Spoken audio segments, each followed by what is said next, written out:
जैसी जिन्ना की जहनियत का है।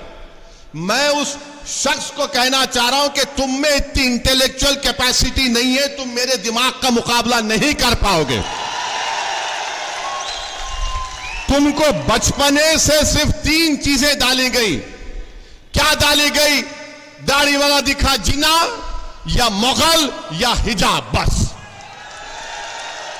चौथा तुमको आता ही नहीं है। अरे दुनिया को खुलकर देखो, ये तुम्हारे दिमागों पर जो निकाब है ना, निकालो नफरत का। 75 साल की आजादी का अमृत उत्सव मना रहे हैं, मुसलमान दिखते कि जिन्नावादी है, तुम क्या गोडसेवादी हो? यकीनन मैं मुसलमान हूं और भारत का नागरिक हूं। जिस तरह नरेंद्र मोदी हिंदू है और भारत के नागरिक हैं, मैं भी मुसलमान हूं और भारत का नागरिक हूं।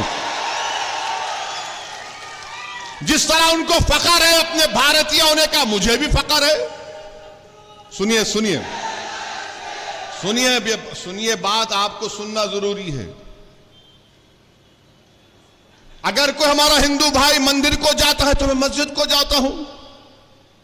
जिस तरह भारत के प्रधानमंत्री जाते हैं, मैं भी मस्जिद को जाता हूं।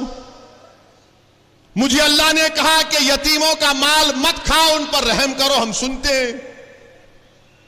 मुझे अल्लाह ने कुरान में कहा निकाह करो, मगर अगर ज्यादा करना है तो एक से करना अच्छा, इंसाफ करना पड़ेगा, हम मानते हैं।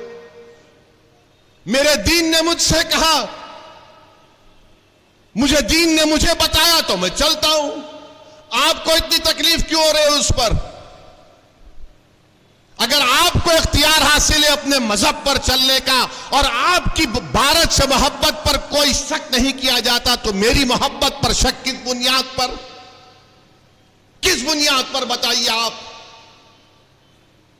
मगर नहीं, दिमागों में डाल दिया गया। अरे भाई साहब, इस देश की खूबसूरती इसका प्लुरलिज्म है। प्यारे, कभी पढ़ लिया करो, कभी देख लिया करो। आर्टिकल 29 का प्रोटेक्शन है मेरे पास, आर्टिकल 25 का भी है, 29 का भी है। भारत के प्रधानमंत्री सब चीज को एक करना चाहते हैं। भारत का एक ही रंग, एक ही समुदाय, एक ही मजहब, एक ही जबान, एक ही कल्चर, हर चीज। अब तो एक फर्टिलाइजर भी करना चाहते हैं। भारत के प्रधानमंत्री, ये देश एक है और एक रहेगा, मगर इस देश में बसने वाले 130 करोड़ जनता, हजारों तहजीबें, हजारों मजहब को मानने वाली,